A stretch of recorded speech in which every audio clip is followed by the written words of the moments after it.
আসসালামু আলাইকুম। গত ক্লাসে আমি তোমাদের আর্টিকেলের রুলসগুলো দেখিয়েছিলাম। আজ আমি প্র্যাকটিস করব ঢাকা বোর্ড 2019 সাল।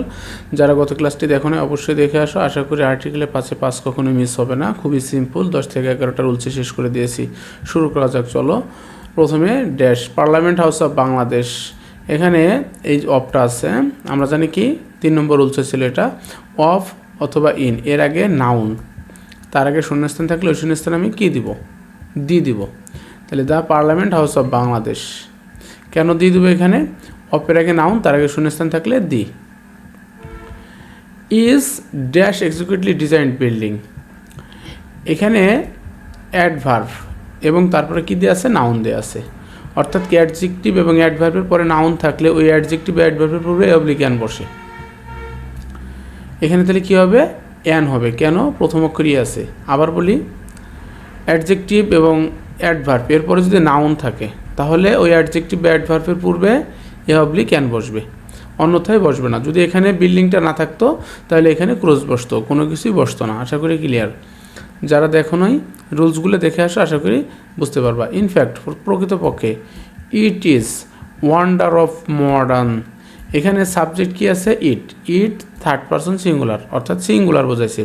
প্রথম রুলসটা ছিল সাবজেক্ট সিঙ্গুলার হলে a oblique an, R plural হলে দি। যেহেতু এটা সিঙ্গুলার তাহলে কি বসবে? এখানে এ অবলিক অ্যান বসবে।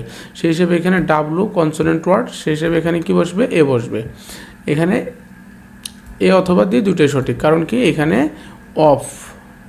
অফটা তার আগে নাউন, তার আগে শূন্যস্থান থাকলে দিয়ে আসা। তোমার এখানে সবচেয়ে পারফেক্ট হলো এ। তাহলে it is A wonder of modern architecture and technology. It is one of কি? প্রিপোজিশন। একটা রুল ছিল যাবতীয় প্রিপোজিশনের পরে ম্যাক্সিমাম ক্ষেত্রে 95%-এর জায়গা দি বসবে। সেক্ষেত্রে এখানে কি বসবে? দি বসবে। প্রিপোজিশন কোনগুলা? যারা দেখো নাই প্রিপোজিশনের ক্লাস আছে, দেখে নিও। In, on, to, for, after, before, এসবগুলো প্রিপোজিশন। তাহলে ইট ইজ ওয়ান অফ কি? প্রিপোজিশন। প্রিপোজিশনের পরে কি বসবে? দি বসবে। The largest and most spectacular parliament building in dash world. In কি? প্রিপোজিশন। প্রিপোজিশনের পরে কি বসবে? দি বসবে। এখানে তারপরে দেখো, it is highly expensive building, একইভাবে অ্যাডভার্ব, অ্যাডজেক্টিভ, তারপরে নাউন। যেহেতু অ্যাডভার্ব অ্যাডজেক্টিভের পরে নাউন আছে, সেক্ষেত্রে কি বসবে? এখানে এ অবলিক অ্যান বসবে। এখানে বসবে কি? A. It is a highly expensive building, কারণ কি প্রথম অক্ষর এইচ আছে, এইচের উচ্চারণ হয়েছে। তাহলে it is a highly expensive building. যদি বিল্ডিংটা না থাকতো তাহলে অবশ্যই এখানে ক্রস বসতো। ঠিক আছে, তার মানে কি অ্যাডজেক্টিভ অ্যাডভার্বের পরে অবশ্যই কি থাকতে হবে? নাউন থাকতে হবে। আচ্ছা, dash maintain cost of the parliament house is about 50 million টাকা পার ইয়ার্স। এখানে মেইনটেইন কস্ট, তদারকি ব্যয়, এটা হলো নাউন। এর পরে কি আছে? নাউন আছে। তাহলে আমরা ওই প্রথম নিয়মটার মতো, অপের আগে নাউন, তার আগে শূন্যস্থান থাকলে দি। অপের আগে মেইনটেইন কস্ট, একটা নাম বোঝাইছে, এটা নাউন, তার আগে শূন্যস্থান থাকলে কি বসবে? এখানে দি। তাহলে the maintenance cost of the parliament house is about 15 million টাকা পার ইয়ার। আবারও বলি, অপের আগে নাউন, তার আগে শূন্যস্থান থাকলে দি।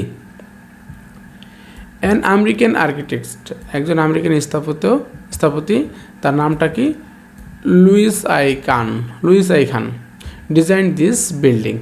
আচ্ছা, এইখানে কি বসবে? ক্রস বসবে। লাস্টের দিকে একটা রুল ছিল প্রপার নাউনের আগে কখনো আর্টিকেল বসে না। সেই হিসাবে প্রপার নাউন কাকে বলে? যদি কোনো ব্যক্তি, স্থান বা কোনো কিছুর নাম নির্দিষ্ট করে দেয়, সেটা প্রপার নাউন। সেক্ষেত্রে লুইস আই খান এটা নির্দিষ্ট করে দিয়েছে ব্যক্তিটাকে, সো সেই হিসাবে কি এখানে কোনো আর্টিকেল বসবে না। আচ্ছা, ডিজাইন দিস বিল্ডিং, এই দিস এর আগে পরে কোনো আর্টিকেল বসে না। দিস এর আগে পরে কি কোনো আর্টিকেল বসবে না। সেই হিসেবে এখানে কি ক্রস বসবে। এভরিডে, প্রত্যেক দিন। ম্যানি ভিজিটর, এখানে come to visit the building.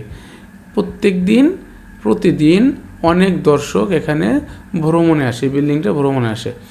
এখানে এ অবলিক অ্যান হবে। এখানে হবে কি? এ। একটা ফ্রেশ আছে, ম্যানি এ ভিজিটর, মানে একে একে অনেক দর্শক, ম্যানি এ স্টুডেন্ট, একে একে অনেক ছাত্রছাত্রী।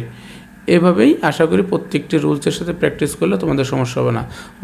পরবর্তী বোর্ড নিয়ে আসবো। সবাই ভালো থাকবা।